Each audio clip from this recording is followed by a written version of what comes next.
We're here today, ready for another retreat. Whew. Thank you, Jay. And welcome. Good morning. I hope you're ready to sing this one if you know it. If not, please just enjoy it. But I love Ricky Byers Beckwith. And whenever we're ready to start the music.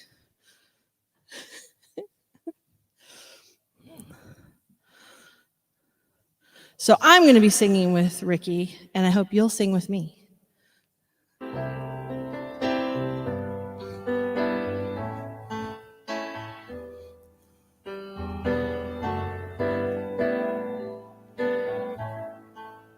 Use me, oh God, I stand for you, and here I'll abide as you show me all that I must do. I used to think God was the sun, God is the sun, but God's so much more than the earth or the stars or all of creation. God is creator, all in all, and God needs us to shine its light as me, as you, so use me. Oh God, I stand for you, and here I'll abide as you show me all that I must do. Command my hands, what must they do? Command my life, it's here for you. God is the love that heals all creation. God is creator, makes all things new, and God needs us to shine its light as me, as you, so use me. Oh God, I stand for you, and here I'll abide as you show me all that I must do. Show me all that I must do. Show me all that I must do.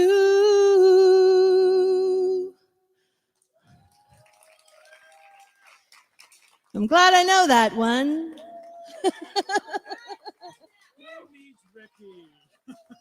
Well done, well done. So it's so good to have you all here today and virtually as well. It's such a blessing to have community again, and we always include those people virtually as well. We'd like to begin by doing a simple blessing, and we raise our hands to say, we bless you today, knowing that the happiness you seek is also seeking you. We honor your inner radiance as you let your light shine in the world. We are grateful for your presence in our community. And so it is. And our vision and mission statement, we are an inclusive community for spiritual growth and compassionate action. And our mission statement, we are co-creating a world that works for everyone by living intentionally, loving unconditionally, and seeing God in all people and all faiths. A great affirmation today. And always, as we know that as we speak it, we're putting our intention behind that, and it is being created just as it is. So thank you for being a part of it wherever you are, because this community has grown virtually as well all across the United States. So happy that you're with us today. I want to let you know a few announcements today. First off, I'm really wanting you to know that we're excited about the unbottled music benefit that we're having on June 18th. It is going to be virtual, and you will still need to have tickets ahead of time. Just because we want to be able to give you a link for the YouTube. It'll be on YouTube, so you can watch it in your own house and everything, but it's important to continue to, this cause is not only benefiting our own school of spiritual leadership, our diversity scholarship that we have, but also other nonprofits in this valley that have been struggling during COVID time, not having as many donations as well. So it'll benefit them, like Puerto Abiertas and the Napa Valley Food Bank, Crush MS, and a few others that we're designating that we're working with as partners. So we really appreciate your participation in it. And we have several of virtual musicians that you've seen during this year during virtual, and above all, we have Michael Fronte doing a guest appearance as well. So it'll be fun having him to be a part of this. And he's very excited about the benefit because he believes in Napa Valley and he believes in these nonprofits and what they're doing here in the Valley. So happy to have part of that. The other thing I want to let you know about, we're starting a new class in June. It's June and July. It's an 8-week course. It's a combination of ancient wisdom and the influence on Ernest Holmes. And Brunessa and I, we're going to be out of town part of the summer. So she's going to take the first 4 weeks in June. And she's going to focus on Ernest Holmes and his life and his teachings. And then I'm going to take it over in July and work more on the ancient wisdom side of things. So both of those are just the ancient wisdom for me is such a passion of mine. I'll be speaking about it some in my talk today, in my message, because it was such a strong influence on who we are. And still to this day, it gives us a legacy of who we are. So really, please do join us for that class. It's going to be virtual. We may do some hybrid by the time July. We'll see how things go. And in terms of precautions, I want to let you know here at the center, you're welcome once you're seated to go ahead and take your mask off. But we'd like you to continue to wear your mask to take your seat. And of course, if you're sitting in your couch at home, you don't need to wear a mask. Okay, don't worry about that part. But we appreciate it. Just to continue to take precautions. Their new guidelines are coming out all the time, but we still want to continue to be present with doing what we can to do best. Other announcements. Wednesday evening meditation is in person now or virtual. And we have meditation for about 20-25 minutes. And then we do an intention circle, which is a great way to begin to speak. I don't know about you, but some of my social skills have been lost. And what I also notice is people are great listeners right now. They're stiller, they're more at peace, and they're really listening more than I remember, being in stillness, not rehearsing what they're going to say next. So this intention circle has been very powerful, just to be able to speak your truth about what's going on with you, and being able to get support around that, and people know your intentions in that way. And then we have a number of ongoing events, Course in Miracles, our Spanish ministry, which Imelda is here today as our practitioner. She has both live services, the first and fourth Sundays, and weekly meditation. So all those links for Unbottled, for classes, for the Spanish meditation and Sunday service, all those links are on our website. So, and just check out our new website. We're always revamping it and adding to it. So check that out. So, so happy you're with us today, and many, many blessings. And now back to the sacred part of our service at this time. And since it is becoming the sacred part of our service, I just invite you to sit and quiet yourself, close your eyes if you feel comfortable, and as we move into this part, just enjoy the song and the message. Blissful stillness, come to me. Blissful stillness, come. Hold me in your your sweet silent embrace. Blissful stillness, come to me. Blissful stillness, come. Hold me in your sweet silent embrace. Blissful stillness, come to me. Blissful stillness, come. Hold me in your sweet silent embrace. Hold me in your sweet silent embrace. Hold me in your sweet silent embrace. And I'm going to continue with this environment. And I invite you to close your eyes and open your hands, knowing that this morning is holy, that everything around us is holy. And I give thanks for this moment to share with you in person. So grateful. And recognize one God, one power, the love of God, the holy in you, the holy in me. And I know that we are one. Nothing, anything can separate from that truth.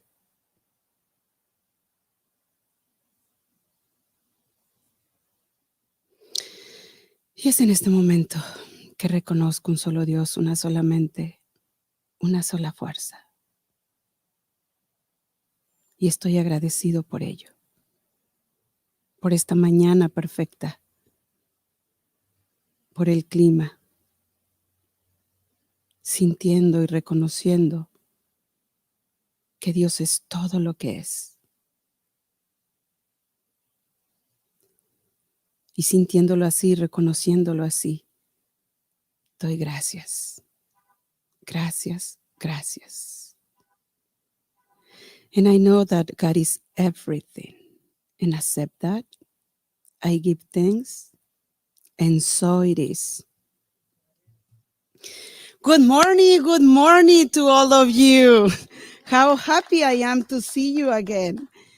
Finally, right? Finally, we're coming back to the normal. And it is so touchy for me this morning to see you again and share with you, even though my legs are shaking. But I know God is everything, and God is in me and through me and for you. And the message of this morning, it is holy. Everything is holy.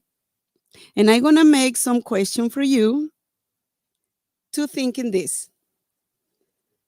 Do you really believe that everything is holy? Everything is holy? Think for a moment.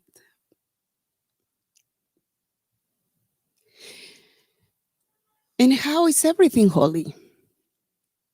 Do you believe that your husband or wife is holy? Or if a snake is crossing around here, do you think it's holy? Or the things that is not very good for you, do you really think is holy? How do we know that everything is holy? How? How do we know? How do we accept the things that sometimes is not very good for us? Or we lost a family, or a painful, or divorce, or lose a kid. How can we see that everything is holy? How do we know? Science of mind, the philosophy and the principles of science of mind, if we know and we believe in that, science of mind teaching us that everything is holy, that I can see God in you and you can see God in me. And also it's teaching us that we are the childs of God. We are created of Him. So we have the same love, the same qualities of God. That's the way we start seeing everything holy. But in also, we need practice.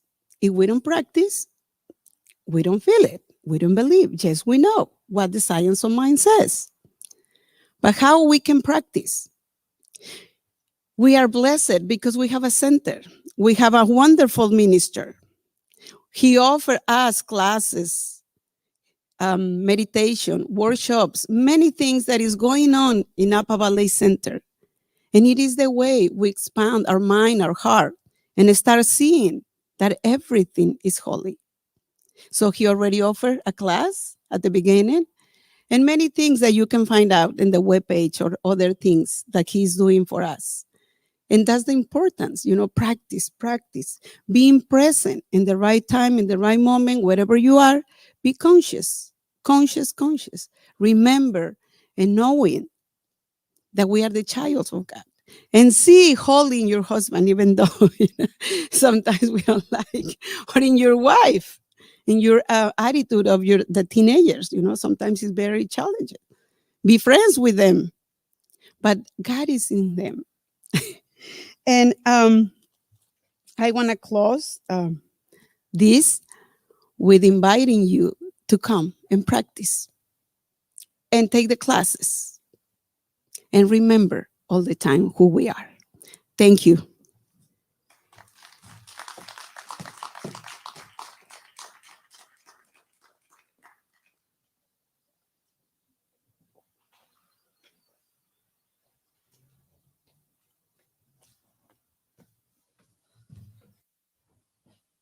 So sorry about that.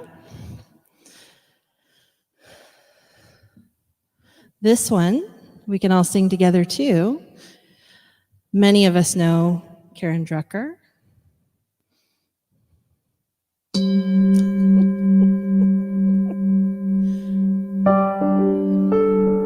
That's good.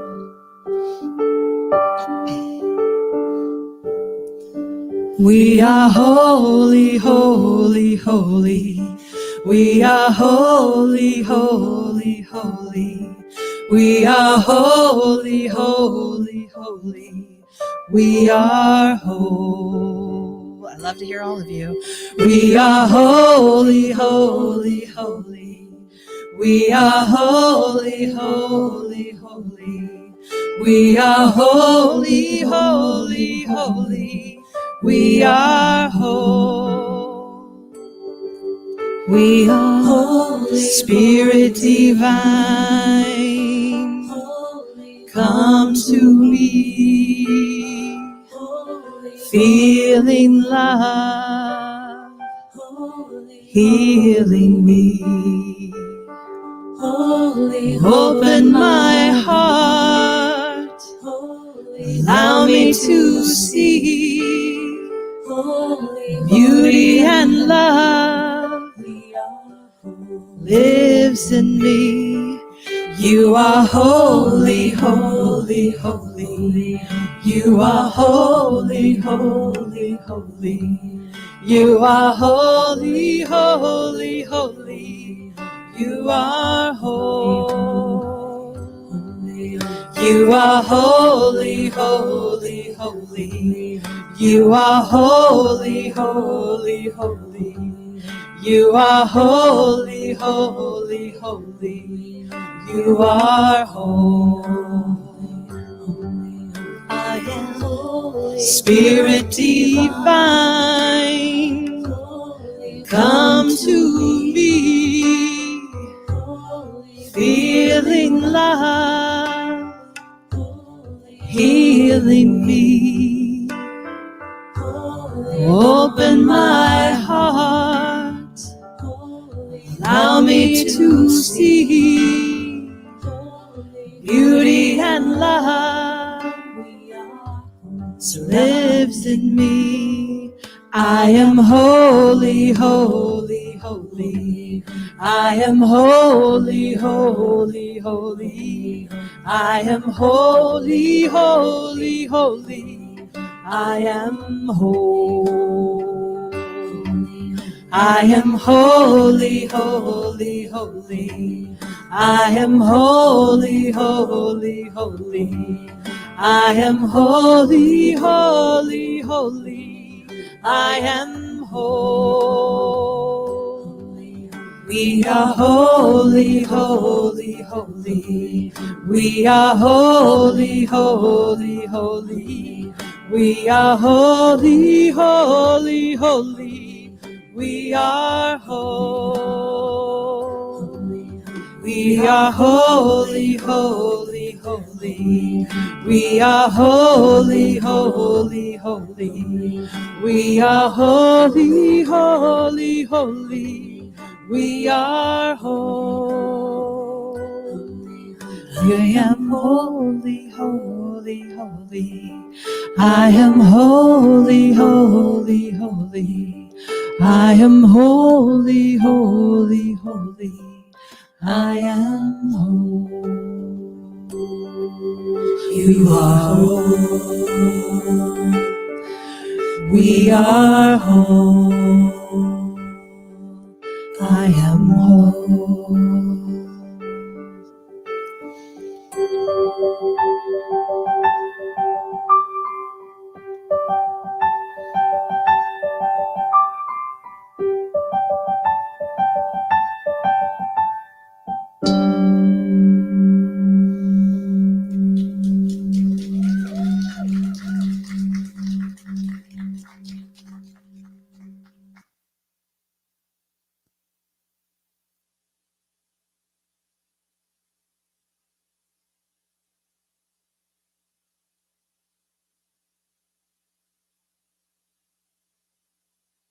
Still working on our different sound here at Being Outdoors. It's always translating it a little bit different, but I'll let you know the most important part of technology we brought out this week. Anybody want to guess what it might be? A clock. Last two services have been a little bit over because I need this clock because I'm a minister and I'll just keep going and going and going. What time is it? I don't have a watch. Where's my phone? Is over there. So be comforted and just relax. We're on a clock now. This week, it was my stepson Taylor's birthday, and he has a fascination with Japan. And so Michelle and I took him into San Francisco to go to the Japanese gardens. And I don't know if you've ever been to the Japanese tea gardens. It's across the street from the botanical gardens. They're just beautiful. It's amazing. And we walked through the entrance gates, and immediately we felt this sense of spirit, this beauty, this intention that was in this garden. And we learned later that it's very intentional going through this gate. It's called a torii. And a torii, the idea of it is you go through, and in this garden, there's probably, 7 or 8 different gates. But the idea is that when you go through these gates, you go from the mundane to the sacred. And we felt it intuitively, immediately, that we were just entranced by this beautiful garden, and everything slowed down. I mean, it wasn't a big garden, and yet we spent hours there just walking around and looking at the very intricate trees that have been trimmed, almost like a large bonsai. You know what those are? Well, the bonsais copy these other trees, flowering bushes, these little ponds that are there, little bridges, a big drum bridge that goes over. It's really an amazing place. But I think part of it, what made it amazing, was slowing down and being in awe and feeling the sacredness of the space. And I was thinking of our lives, where do we take the opportunity to move from the mundane to the sacred? And today I'm talking about how everything is holy. And so this sacredness that we have is, do we find the sacredness in everything and everybody? Can we use gates or doorways? Or I know in meditation this week we were talking about the bridge that comes over the Napa Creek and into this center as almost a passageway to feel like you're going into something sacred. Some of you walk over that bridge to get here. I know when I ride my bike here, I intentionally go a long way around. Corey said she does this just so you go over that bridge to feel the sacredness. And there's other things we can do as rituals, but mainly everything is sacred. Everything is holy. Every piece and everything that's here. If you go over to the China Park that's over there on Soskell, they've created that park and it has a big moon gate. Now, this is a Chinese moon gate. And it's a little different, but the idea is it's inviting you to the beautiful gardens, inviting you to something sacred. So it's an invitation to come into that. And it's also supposed to be a blessing as you go through the gate. So there are things around town that you can do, bridges and different things that invite us to the sacred. But it also led me to begin thinking this week, because when I sat down, this was on Tuesday we went, and Wednesday I sat down to do my talk, and I realized the talk was about everything is holy, and what a perfect synchronicity of what our experience was, and really looking at the sacredness. Because as we left the Japanese tea garden, we had learned about going from the mundane to the sacred. But when we left the gate, when we exited, does that mean we had to go from the sacred to the mundane now? We almost hesitated a little bit, like we didn't want to leave. But what I realized is everything is sacred, and we can find it. It was just a way to be intentional at that time. And as long as we're intentional, we can always find this sacredness in all ways that we do. This invitation to the sacredness. And also know this month is Asian American Heritage Week, Heritage Month. And what I love about this time is not only about paying attention to how we treat all people of color, all cultures, all races, all orientations, but also looking at because I am a minister, I look at the spiritual heritage.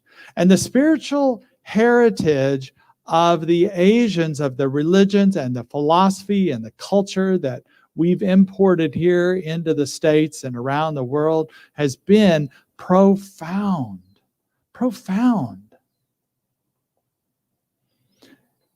It was the early, late 1800s and early 1900s when gurus and masters began the invitation to come in. They felt a call or were guided to come to the United States to share Hinduism and Buddhism and Taoism.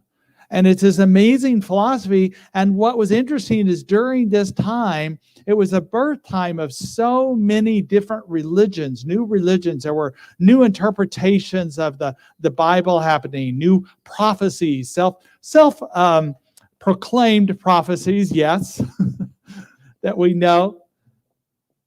But it was Christian Science, Jehovah's Witness, Latter-day Saints, Seventh-day Adventist, as well as a resurgence in the Kabbalah and Sufism. So it's an exciting time to kind of explore different religions and different faiths. And that's when these gurus came into here. And so they were very influential of a group called the Transcendentalist, which is Henry David Thoreau, Ralph Waldo Emerson, William Blake, Walt Whitman, Louisa May Alcott. All of these people were part of this transcendental. And what transcendental simply means is you transcend the mundane, the normal, and you rise up to have a different experience, a spiritual experience. What's interesting about the indigenous and Eastern cultures is they believe that deities were in all life So they talked about going to a shrine for a certain god or goddess or a certain deity of different kinds. But they sensed the divine in all of life. What changed, and that was even true of the Egyptians and the Greeks and the Romans, what changed was in the Abrahamic tradition, the Jewish culture, the Christians and the Muslims believed in one God. Now, that sounds positive, but one God is not oneness. They're not the same, because the God they were talking about was one God, because they didn't want all these other gods and goddesses worshipped. They wanted one God to centralize faith. But what happened is they put that God out there. And suddenly we didn't have God here among us anymore. And so when the Eastern beliefs came into the United States, it began to integrate this idea that the divine is everywhere, that we can sense it. We don't have to figure out where it is. We don't have to analyze. We don't have to be a certain person or believe a certain thing to sense it, but it's very present. And this East and this West that mixed together was amazing. There were Ernest Holmes, our own founder, was exposed to the transcendentalist and other people. There's no record of him meeting any gurus or anything, but they were all around. And an example of somebody that influenced him that was influenced by the East, his name was Ralph Waldo Trine, not Waldo Emerson, but Ralph Waldo Trine. And this is an interesting guy. About 1900, he met a Swami who had come into the United States. His name was Swami Abhedhananda, and he was this Indian teacher that came over and talked about Hinduism, and Ralph Waldo Trine met with him and they shared these things. And Ralph Waldo Emerson went on to write many books, including In Tune with the Infinite. That's probably his most famous book. But he was influenced by that. But also in this book, what's interesting, so we're talking about East meets West, but it's a unique belief system we have here that we call the New Thought. And Ralph Waldo Trine, his book that he wrote, he talked about this life force. A true seeker of spiritual power can become filled with divine power so that the force of it will reach the uttermost parts of the world. And he called it soul power or soul force. And he was friends with Henry Ford. And Henry Ford used these ideas in his creative endeavors, this force. But also who used it was Mahatma Gandhi, because Hinduism is not known for social activism. And so he came across these ideas. He read the book In Tune with the Infinite. And this idea of soul force, Gandhi began to use this idea. He was already talking about nonviolence. And in India, they had a word for nonviolence. But Gandhi used a different word called satyagraha. And it meant about this soul force, long before George Lucas, right? May the force be with you. Well, this soul force that Ralph Waldo Trine talked about was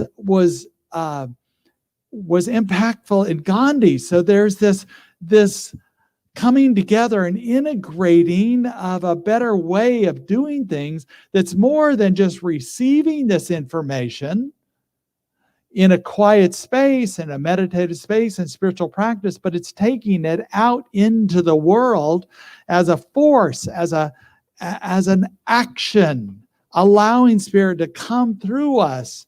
And Gandhi later wrote, he said, I offer you peace, I offer you love, I offer you friendship. I see your beauty, I hear your need, I feel your feelings. My wisdom flows from the highest source. I salute that source in you. Let us work together for unity and peace. So this soul force, this soul power that he talked about, this source is exactly this combination of East and West that we find right now, not only in New Thought, but in many faiths. But the idea that we can allow Spirit to come through us. The Spirit is everywhere we know. Anything we experience is the sacred. And from this place, we can allow Spirit to come through us in action and force, which makes a difference in the world. Another little fun thing, a little fact, I could go into much more in the ancient wisdom part of my class. It's coming up. But I just love this stuff. New Thought history fascinates me. But Fenwick Holmes, which was the brother of Ernest Holmes, went to Japan and met with interested people over there. And there was a Japanese man there and a group that started an organization called the Sitch-no-Li, which is a Japanese New Thought movement. And millions of people are involved in this in Japan. So there's New Thought in Japan too, that's a unique Japan, but that's another example of the East meeting the West and the West meeting the East, that there's this integration that's happening. And what I love about this is, I think if we didn't have these theories, if we didn't have this spiritual practice of the Eastern beliefs of Hinduism, Buddhism, and Taoism, and the whole from India to China, Southeast Asia, Indonesia, as well as Japan, if we didn't have those in our New Thought, I think we would be a mental science. It was originally called science of mind, but now I believe we're a science of mind and heart and soul and body, that we are integrated because we practice this. It's almost for me like the difference between the theory of oneness and practicing oneness in the world. It's almost like looking at a chocolate-covered strawberry.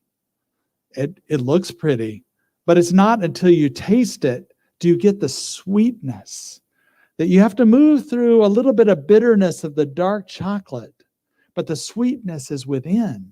And that's what we know about our spiritual practices. The sweetness is within that we can find. And there may be a little bit of discomfort and bitterness or a resistance on your part to get through it, but it's there, that sweetness that can be found. And I believe it's these Eastern beliefs and Eastern practices of meditation and intention, prayer, affirmative prayer, practicing the presence that anchor our faith.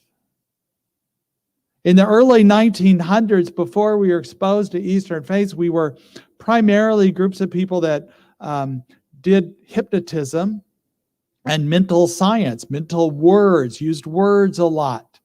And I think we would still be, almost like a circus sideshow, or maybe we wouldn't even exist without these deeper spiritual practices that are a way of life. Deepak Chopra, who is the modern day integration of East meets West, because he's a medical doctor and an Indian born in India, he talked about the Hinduism that talks about two forms of enlightenment. And first of all, enlightenment is simply a search for the God within, an awakening, an awareness. I think we put enlightenment way out there like it's something we achieve after many lives, or, only certain people get to do it. But it's really just a spiritual awakening into higher consciousness. And I think we're there. It's to the degree that we're willing to surrender and be open to Spirit coming through us. So Deepak Chopra said the two symptoms of enlightenment are you stop worrying so much, things don't bother you as much, and you become lighthearted and full of joy even when things are uncomfortable. That's number one. Number two, you encounter more and more meaningful coincidences, more of the sacred in life. Synchronicities, and accelerates to the point where you experience miracles, healings, spontaneous events as if Spirit is revealing itself.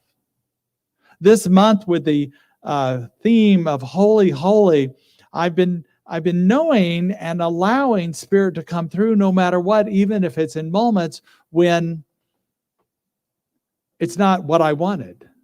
And instead of some choice word that I might use instead, I just say, well, holy, holy. How about that? The holy, holy's coming through. Well, holy, holy. Okay. Because I know the holy, holy is there. It's always uprising in everything I do.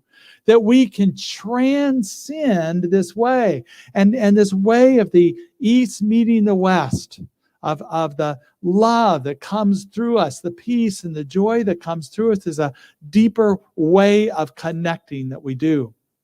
I do need to tell you one joke. I know this last few months have not been great time to tell jokes. It's not really been fun. It's hard to find funny material because everything's pretty darn serious. But I do want to say this.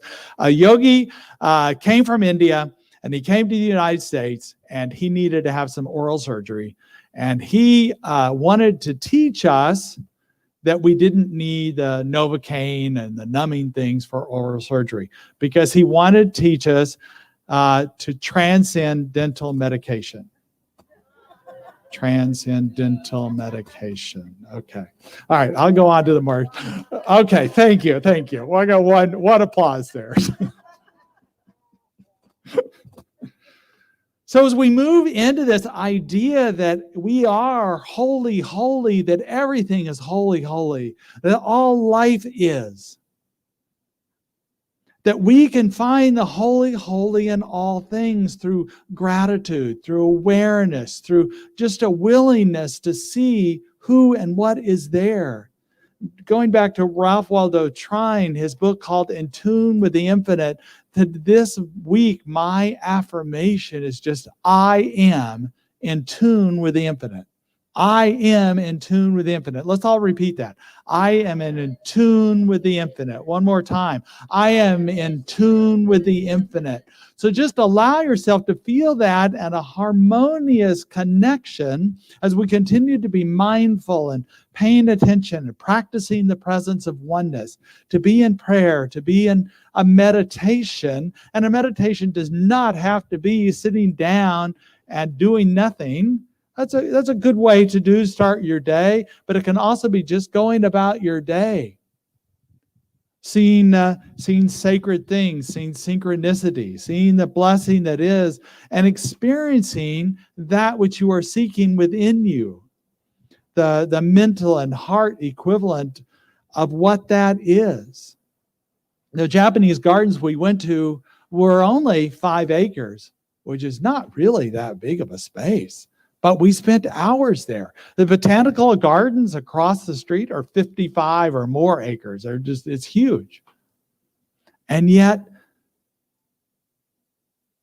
there was a permission there to slow down, and we noticed more things, the shape of the trees, the beauty of the people that were there, the people that worked there, but they often spoke in Japanese, and they were very respectful and their whole philosophy and where they were at. And I know we can find this sacred in so many things, and we can also find this sacred in others, the holy, holy in others.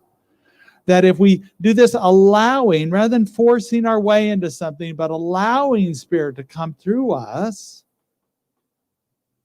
be aware of things that hold us back from sensing the sacred. And sometimes this is a forgiveness or a letting go of past hurts. I've heard so many stories of people during this times of the pandemic that they have become more introspective.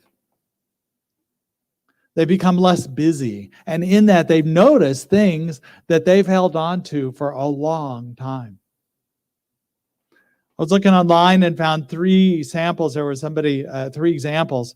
One was a person named Kristen Simpson, whose father, she grew up without her parents. She grew up with relatives because her mother died when she was very young, and her father was an alcoholic and even was in jail at times. And she just sort of distanced herself. She tried to connect with him when she was in her 20s, but just was really angry and couldn't, just angry at him. But then she began to recognize that there was still some hurt within her. And she had heard that he was doing well, lived in Florida, so she reached out to him versus a video call or I think FaceTime on the phone. And what she saw was a smile that was a mirror of her own smile. And she saw that in his sobriety, she saw who he really was and the love he was. And she could correspond with that. It wasn't like necessarily they became lifelong friends, that they hung out, but there was a healing and awareness, and they did see each other on occasion. Another woman, Danielle Dawson, felt judged by her brothers when she was growing up, and she just distanced herself from her family. But during the time of COVID, she reached out to them, and she found that they were very open to her and very welcoming. And she didn't know if they changed or she changed, or it didn't matter which. She reconnected with them. And then a young man named Jeremy, he struggled with his dad, that he seemed very critical and condescending all the time, and was estranged from him, and didn't just didn't have anything to do with him. But during the COVID, he realized that he thought he'd forgiven him already, and he realized there was more to forgive. So he reached out to his father, and then he found out his father was in the hospital. So he called him in the hospital, and he talked to a nurse, and the nurse, the phone was left open, like a cell phone, I guess. It was being carried to the room, and the nurse said to the man, his father, that Jeremy is calling. He goes, "Jeremy, I want to talk to him." And it just opened up this whole conversation, that it was like his father had been waiting for this call. But what's interesting is Jeremy said before he made the call, when he just made that decision, the willingness to do that, he felt a peace. So just the willingness to do that. Perhaps his father maybe he didn't get there in time. Maybe his father might have passed, but he still could have found a peace. He could have found this love by just his willingness to do it. So how beautiful that this time of COVID has created change. And yet, let's not create another pandemic just so we can be introspective. Let's do that now so we can connect and be in love and enjoy. And this is my final point today about allowing the uprising of the holy, holy to happen. David Hawkins has done a whole spectrum of what he calls levels of consciousness. And he has calibrated these where, through kinesiology, he says that conditions like shame, apathy, and anger are lower vibrations, and that as you move up the scale, courage, willingness, acceptance, and gratitude are all higher vibrations, and moving in higher, there's love, joy, and peace up into enlightenment, awareness, so that we can raise our vibration level. And what's interesting, studies that have been done around this is one individual who's raised their consciousness to the level of love can counterbalance 750,000 people who calibrate below 200. So what we do individually does make a difference.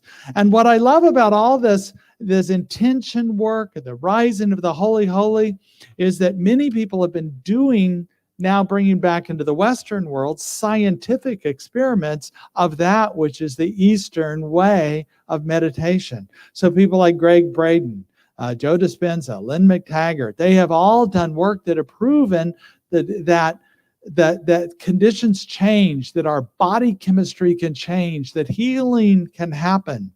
Lynn McTaggart and a man named Dr. Masaru Emoto, who authored The Messages in Water, if you remember that, where certain words could change the molecules of water. They did an experiment on this lake in Japan called Lake Biwa, and it was very polluted.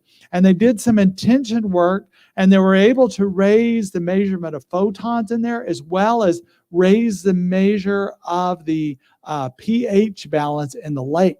So it's proven. Now, they found it easier to raise the vibration in smaller quantities, but they were able to do the entire lake at the same time. So we can make a difference in what we do. They raised it from a 7 to a 7.5. And it's important because our rainwater is supposed to be falling at 7, but by the time it runs off through a particular agricultural land, it's down to like a 5 or 6.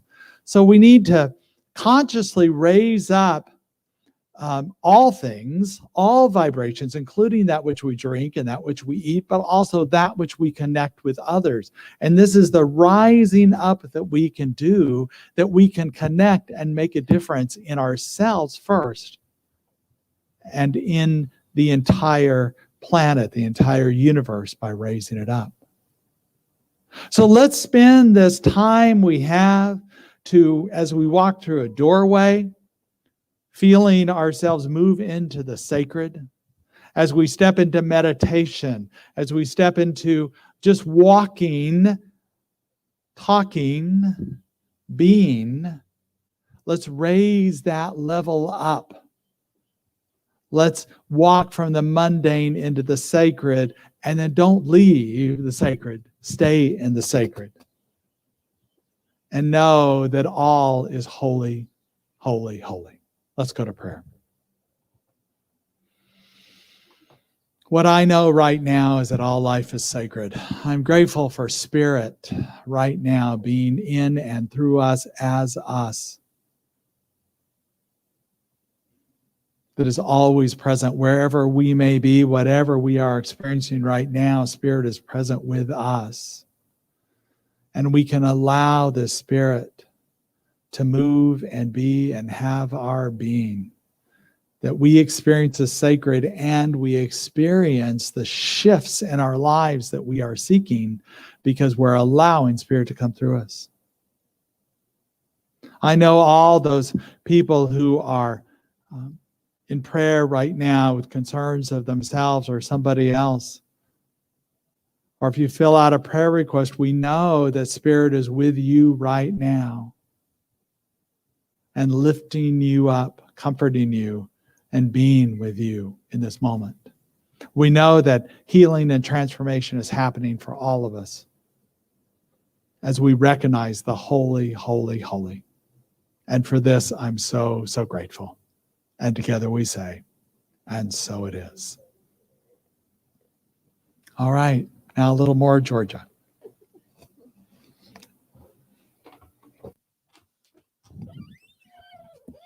So I know you all heard Reverend Jay talk about spiritual practice and how sometimes it's not so tasty until you bite into it. And here's a song that can help you have a little spiritual practice, because I don't know about you, but when I'm driving, that's the harder time for me to see that the person in the car in front of me or behind me is also Spirit. So you can sing this little song, and you can sing it to each other right now. But, if you don't want to do that, that's fine too. I'll just sing it to you.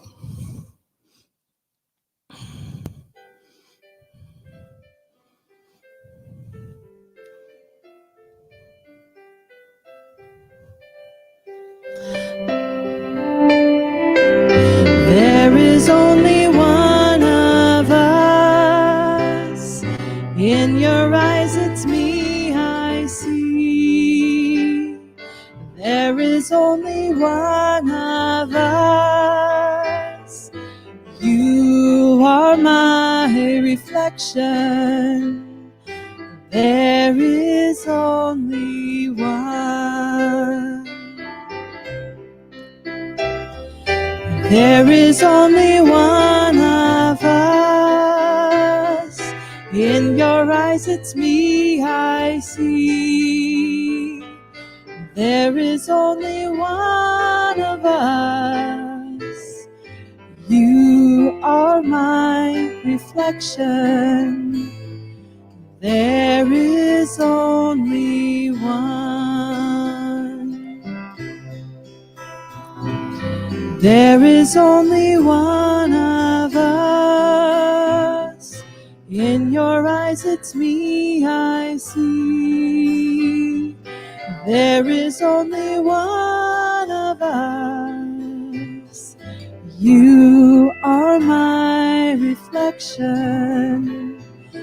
There is only one.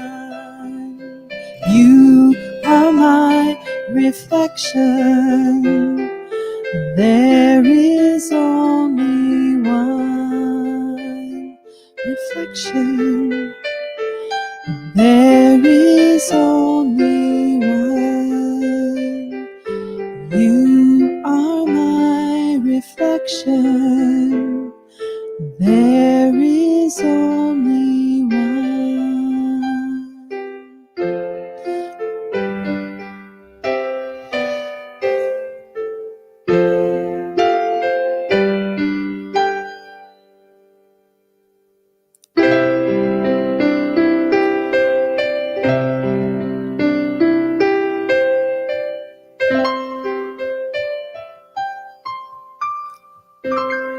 beautiful. Thank you, Georgia. So as we open up to Spirit, we appreciate all the support that you give in time, talent, and treasure in all that you do. So we have a donation basket after the service. Feel free to donate to that, or online we have a link for you to donate to Breeze.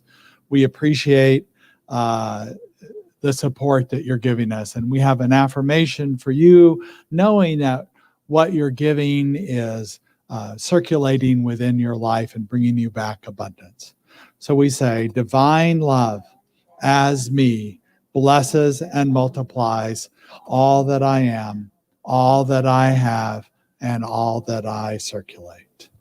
And we also hold our children and families in prayer and affirmation. So the affirmation we give for them, we say, we love you, we care about you, and we're here for you. And finally, if you repeat after me for our community affirmation, it's almost my favorite part of the service. I don't know if it's the fact that it's over almost or that it's a fun affirmation. One or the other, it's all good celebration, right? Repeat after me. Something wonderful is happening through me right now. Something wonderful is happening through me right now. I am led by Spirit. I am led by Spirit. I am guided by wisdom. I am guided by wisdom. I am protected by love. I am protected by love. I am here to be a blessing. I am here to be a blessing. I am so grateful. I am so grateful. And so it is. All yours. So y'all didn't hear that there was a prayer at the beginning of our service, and actually Reverend Jay said something about him singing. You can sing this one.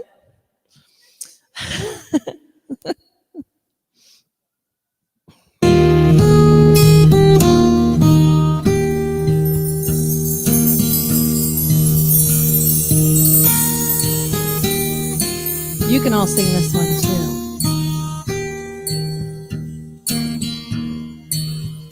The God in me beholds the God in you. Namaste. The God in me beholds the God in you.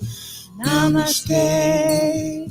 The God in me beholds the God in you. Namaste. All is beautiful, all is well, all is beautiful, all is well.